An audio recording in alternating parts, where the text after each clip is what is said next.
ভোক লাগিলেহে ভোকৰ অনুভৱ হ'ব।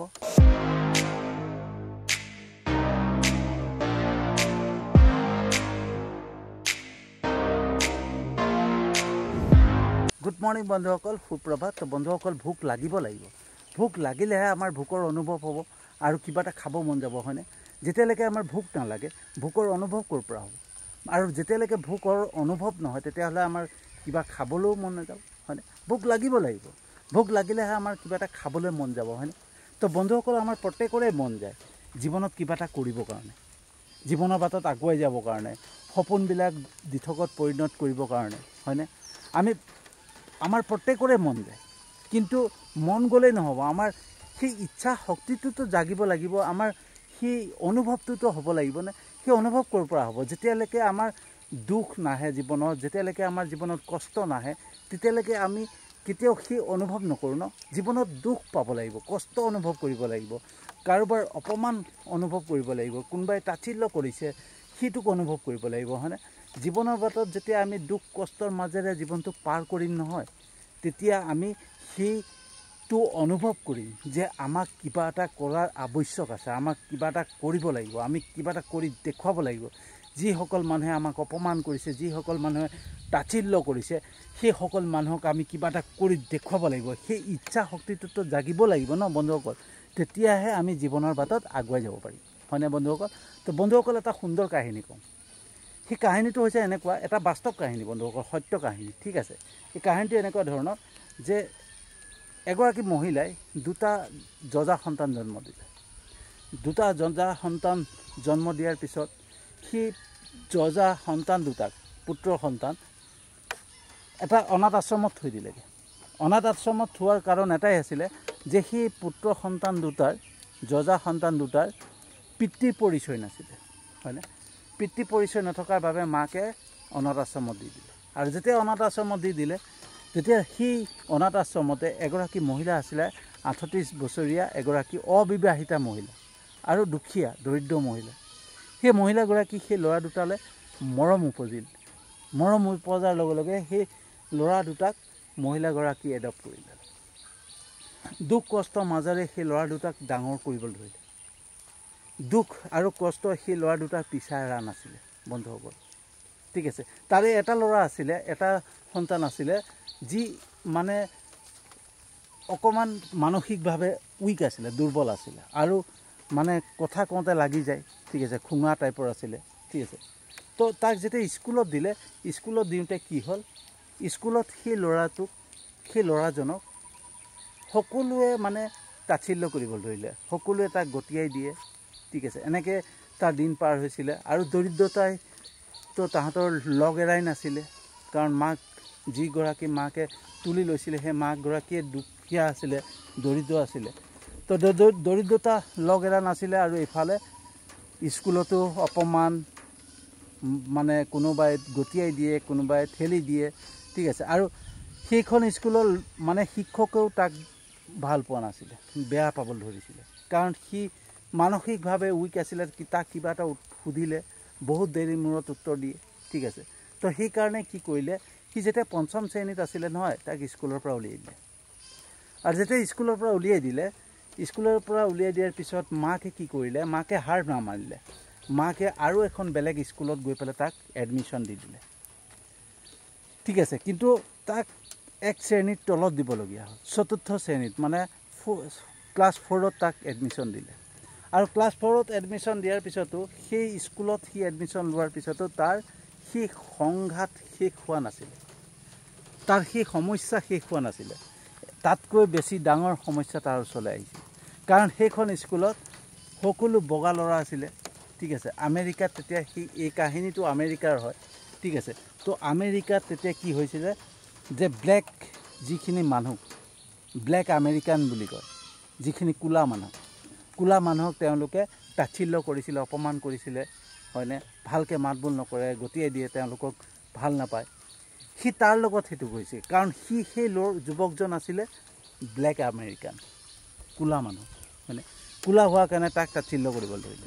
এনেকৈ সি দুখ কষ্ট যান্ত্ৰণাৰ মাজেৰে জীৱনটোক পাৰ কৰিছিলে, সকলো অপমান সহ্য কৰিছিলে, সকলো তাচ্ছিল্য সহ্য কৰিছিলে, হয়নে?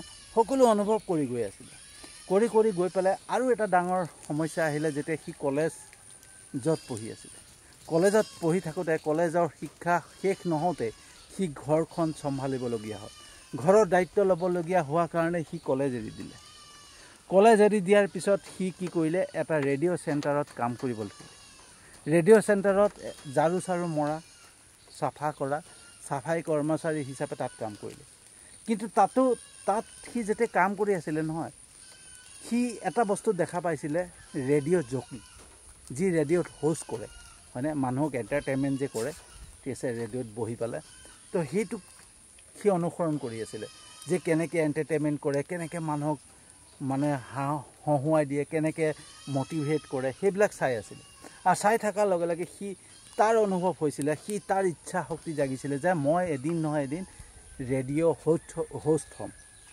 মই ৰেডিঅ' জকি হ'ম সি সপোন দেখা পাইছিলে তাত আৰু তাৰ ইচ্ছা শক্তি বাঢ়ি গৈছিলে সেই সপোনটোক লৈ পেলাই ইচ্ছা শক্তি বাঢ়ি গৈছিলে ভগৱানে কয় ন ভগৱানে যি ইচ্ছা কৰোঁ আমি নহয় অন্তৰৰ পৰা যি ইচ্ছা কৰোঁ ভগৱানে এটা সুযোগ দিয়ে আমাক আৰু তাকো সুযোগ দিছিলে এদিন কি হ'ল যোনজন ৰেডিঅ' জকি আছিলে হোষ্ট আছিলে তেওঁ এদিন মদ খাই আহিলে মদ খাই অহা মদত নিচা বেছি হোৱাৰ কাৰণে সি লুটি খাই পৰিলে আৰু সি সেইদিনাখন হোষ্ট কৰিব নোৱাৰা হ'ল হয়নে মানুহক এণ্টাৰটেইনমেণ্ট কৰিবৰ কাৰণে সি তাত যাব নোৱাৰা হ'ল ঠিক আছে যাব নোৱাৰা হ'ল এতিয়া ৰেডিঅ' চেণ্টাৰৰ মালিকৰ চিন্তা হৈ গ'ল যে সেই সময়ত সময় হৈ গৈছিলে এতিয়া ৰেডিঅ' জকি দৰকাৰ তেতিয়া সেই যুৱকজনে একদম আত্মবিশ্বাসেৰে সাহসেৰে ক'লে যে আজিৰ দিনটোৰ কাৰণে ৰেডিঅ' জকি মই কৰিম হোষ্ট তাৰ সাহস দেখি পালে তাৰ উৎসাহ দেখি পালে সেই ৰেডিঅ' চেণ্টাৰৰ মালিকে তাক সেই সুযোগকণ দি দিলে আৰু সেই সুযোগকণ পোৱাৰ লগে লগে সি সুন্দৰকৈ হোষ্ট কৰিলে মানুহক এণ্টাৰটেইনমেণ্ট কৰিলে তাৰ হোষ্ট দেখা পাই পেলাই সকলো মানুহে তাক ভাল পাবলৈ ধৰিলে ঠিক আছে সকলো মানুহে ভাল পালে সকলো ৰাইজে ভাল পালে আৰু সেই দেখি পালে ৰেডিঅ' চেণ্টাৰৰ মালিকে তাক ৰেডিঅ' হোষ্ট হিচাপে তাত যোগদান কৰাই দিলে ঠিক আছে তো বন্ধুসকল আৰম্ভ কৰিবৰ কাৰণে মহান হোৱাৰ প্ৰয়োজন নাই হয়নে মহান হ'বৰ কাৰণে আৰম্ভ কৰিব লাগিব হয়নে তো বন্ধুসকল তেওঁ দেখুৱাই দিছিলে ঠিক আছে যে আৰম্ভ কৰিবৰ কাৰণে মহান হোৱাৰ প্ৰয়োজন নাই মহান হ'বৰ কাৰণে আৰম্ভ কৰিব লাগিব হয়নে তো সেই যুৱকজনে দেখুৱাই দিলে আৰু এনেকৈ তাতে হোষ্ট কৰিলে হোষ্ট কৰাৰ লগে লগে তাতে চাকৰি কৰি আছিলে ৰেডিঅ' জকি হিচাপে এনেকৈ জীৱনটো পাৰ কৰিছিলে যেতিয়া সি 12 বছৰ কাল তাতে ৰেডিঅ' জকি কাম কৰিলে কৰাৰ পিছত 12 বছৰৰ পিছত কি হ'ল সেই ৰেডিঅ' চেণ্টাৰটো বিক্ৰী হ'ল তাৰ জীৱনলৈ আৰু এটা সমস্যা নামি আহিলে আৰু এটা সংঘাত নামি আহিলে সেই যুৱকজনলৈ ঠিক আছে সেই সংঘাতটো কি হৈছিলে যে ৰেডিঅ' চেণ্টাৰৰ যোনটো নতুন মালিক আছিলে সেই নতুন মালিকে তেওঁক ক'লে যে আজিৰ পৰা তুমি আমাৰ ইয়াত কাম কৰিব নালাগে আমি নতুন জকি ৰাখি ল'ম গতিকে তোমাক আজিৰ পৰা আমি বিদায় দিছোঁ আকৌ এবাৰ তেওঁ পথলৈ নামি আহিলে কাৰণ তেওঁ ছেভিং নাছিলে আমাৰ মিডল ক্লাছৰ এটাতকৈ ডাঙৰ ভুল হয় আমি আনৰ কথা বেছিকৈ চিন্তা কৰোঁ আৰু চিন্তা কৰি পেলাই কি হয় আমি নিজৰ কাৰণে ছেভিং গোটাব যে লাগে সেই কথা পাহৰি পেলাওঁ আৰু তাৰো সেই গতি হৈছিলে সেই যুৱকজনৰো তেনেকুৱা গতি হৈছিলে এনেকৈ জীৱনটো পাৰ কৰিলে পাৰ কৰাৰ পিছত দুখ কষ্ট আকৌ নামি আহিল তথাপিও তেওঁ সেই মানে ইচ্ছা শক্তিটোক এৰা নাছিলে যে তেওঁ কিবা এটা কৰি দেখুৱাব লাগে কাৰণ তেওঁ দুখ পাইছিলে কষ্ট মাৰিছিলে দুখ কষ্টৰ মাজেৰে জীৱনটো পাৰ কৰিছিলে গতিকে সেইকাৰণে ইচ্ছা শক্তিটো মৰা নাছিলে আৰু তাৰপিছত তেওঁ চিন্তা কৰিলে যে মই মটিভেশ্যন স্পীকাৰ হ'ম এজন মটিভেশ্যন স্পীকাৰ হ'ম আৰু সেই তেনেকৈ সেই ইচ্ছা শক্তিৰে তেওঁ আকৌ আৰম্ভ কৰিলে কাৰণ আৰম্ভ কৰিবৰ কাৰণে মহান হোৱাৰ প্ৰয়োজন নাই সেইজন যুৱকে দেখুৱাই দিছিলে যে আৰম্ভ কৰিবৰ কাৰণে মহান হোৱাৰ প্ৰয়োজন নাই মহান হ'বৰ কাৰণে আৰম্ভ কৰিব লাগিব আৰু তেওঁ আৰু সংঘাতত নামি গ'ল আৰু জীৱন সংগ্ৰামত নামি গ'ল সকলো সংঘাত সকলো সমস্যা নেওচি তেওঁ এজন মটিভেশ্যন স্পীকাৰ হিচাপে হ'ম বুলি নিজকে ভাবি ল'লে আৰু চিন্তা কৰিলে আৰু তেনেকৈ কাম কৰা আৰম্ভ কৰিলে তেওঁ ঘৰ নাছিলে তেওঁ থাকিবলৈ ঘৰ নোহোৱা হৈ গ'ল তেওঁ যোনটো অফিচত কাম কৰিছিলে সেই অফিচতে ৰাতি থাকে তাতেই গা পা ধুৱে তেনেকৈ আৰু এদিন সেই অফিচৰ যিজন অনাৰ আছিলে সেই অফিচৰ মালিকেও কৈ দিলে যে তুমি এইটো তোমাৰ ঘৰ নহয়। যেতিয়া গম পাইছিলে যে সি ইয়াতে থাকে, ইয়াতে গা ধুৱে বুলি, তো তোমাৰ এইটো ঘৰ নহয়, তুমি ইয়াৰ পৰা যোৱা, তুমি ঘৰত গা ধুবা, ইয়াত থাকিব নোৱাৰা। তেতিয়া সি ক'লে যে মই ৰাতি কাম কৰোঁ কাৰণে মই ইয়াত আছিলোঁ, মোক বেয়া নাপাব। সেই বুলি কৈ পেলাই ওলাই যোৱাৰ পিছত কি হয়, এতিয়া সি নিজেই দৰিদ্ৰ আৰু নিজেই মানে সি পথত থাকে, বেলেগত গা ধুৱে, অফিচত থাকে। আকৌ সেই মানুহক মটিভেশ্যন কেনেকৈ দিব? মানুহক মটিভেশ্যন সি নিজেই ভাবিলে যে মই নিজেই দুখীয়া, মই নিজেই মোৰ অৱস্থা বেয়া, মই মানুহক মটিভেশ্যন দিলে মানুহে মোৰ কথা ক'ৰ পৰা শুনিব, কি বুলি শুনিব? ঠিক আছে, কিন্তু বন্ধুসকল তাৰ মনত এটাই ভাৱ আছিলে যে আৰম্ভ কৰিবৰ কাৰণে মহান হোৱাৰ প্ৰয়োজন নাই, মহান হ'বৰ কাৰণেহে আৰম্ভ কৰিব লাগিব, হয়নে?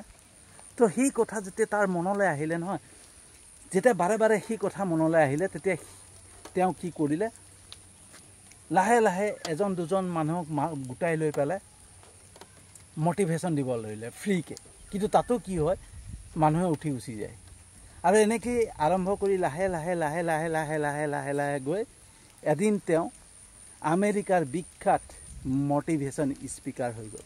আৰু সেইজন হৈছে লেছ ব্ৰাউন। লেছ ব্ৰাউনৰ নাম শুনিলে আপোনালোকে আচৰিত পাব। লেছ ব্ৰাউনৰ মটিভেশ্যন স্পীক শুনিলে, মটিভেশ্যন যিখিনি কথা কয় নহয়, মটিভেট কৰে মানুহক, আচৰিত পাব।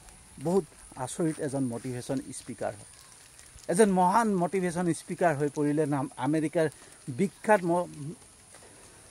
এজন মানে বিখ্যাত মটিভেশ্যন স্পীকাৰ হৈ পৰিলে। কেনেকৈ? এজন দৰিদ্ৰ দুখীয়া শ্ৰেণীৰ মানুহ হৈ পেলাই এনেকুৱা এটা পৰিৱেশৰ পৰা তেওঁ গৈছে, য'ত অপমান তাচ্ছিল্য সকলো সহ্য কৰিছিলে, দুখ কষ্ট যান্ত্ৰণা সকলো সহ্য কৰিছিলে। সকলো সহ্য কৰি তেওঁ জীৱনৰ বাটত আগুৱাই গ'ল, থমকি নৰলে। কাৰণ তেওঁৰ ভোক আছিলে, তেওঁৰ ইচ্ছা শক্তি আছিলে, তেওঁ সেইটো অনুভৱ কৰিছিলে। সৰুৰ পৰাই তেওঁ দুখ কষ্ট যান্ত্ৰণাৰ মাজেৰে জীৱনটো পাৰ কৰিছিলে। তেওঁ সকলো অপমান সহ্য কৰিছিলে, অপমান পাইছিলে, মানুহৰ তাচ্ছিল্য পাইছিলে, মানুহে তেওঁক গতিয়ে দিছিলে। সেইখিনি কথা তেওঁৰ মনত এটা ইচ্ছা শক্তি জগাইছিলে। আৰু সেই ইচ্ছা শক্তিয়ে তেওঁক এটা বাৰ্ণিং ডিজায়াৰ দিছিলে, মানে জুই একুৰা দিছিলে, জ্বলন্ত জুই। আৰু সেই জুই কুৰাই তেওঁক এদিন আমেৰিকাৰ বিখ্যাত মটিভেশ্যন স্পীকাৰ বনালে। তো বন্ধুসকল, এটাই কথাই জানক, আৰম্ভ কৰিবৰ কাৰণে আমাৰ মহান হোৱাৰ প্ৰয়োজন নাই। ঠিক আছে, আমি মহান হ'বৰ কাৰণে আৰম্ভ কৰিব লাগিব ন বন্ধুসকল? তো বন্ধুসকল, কেনেকুৱা লাগিলে জনাব। যদি ভাল লাগিছে বন্ধুসকল মোৰ এই ভিডিঅ'টো চাই, তেতিয়াহ'লে যিমান পাৰে শ্বেয়াৰ কৰিব, যিমান পাৰে লাইক কমেণ্ট কৰিব, যাতে সকলোৱে মটিভেট হয়, সকলোৱে এনেকুৱা ধৰণৰ ভিডিঅ' পাই উৎসাহ হয়। সেইটো কাৰণে যিমান পাৰে লাইক কমেণ্ট শ্বেয়াৰ কৰিব, যিমান পাৰে শ্বেয়াৰ কৰিব। আৰু আপোনালোকে মোৰ ভিডিঅ'বিলাক চাই লাইক কমেণ্ট কৰে, ঠিক আছে, তাৰ বাবে আন্তৰিক ধন্যবাদ জনাইছোঁ। মোৰ ইউটিউব চেনেলটোত আপোনালোকে ছাবস্ক্ৰাইব কৰিছে, মোৰ ফেচবুক প্ৰফাইলতো ফ'ল' কৰিছে, তাৰ বাবে ধন্যবাদ জনাইছোঁ। আৰু যিসকলে নাই কৰা তেওঁলোকক ধন্যবাদ জনাই আজিৰ ভিডিঅ'টো সামৰি মাৰিছোঁ আৰু এটা নতুন বিষয়বস্তু লৈ আহি আছোঁ।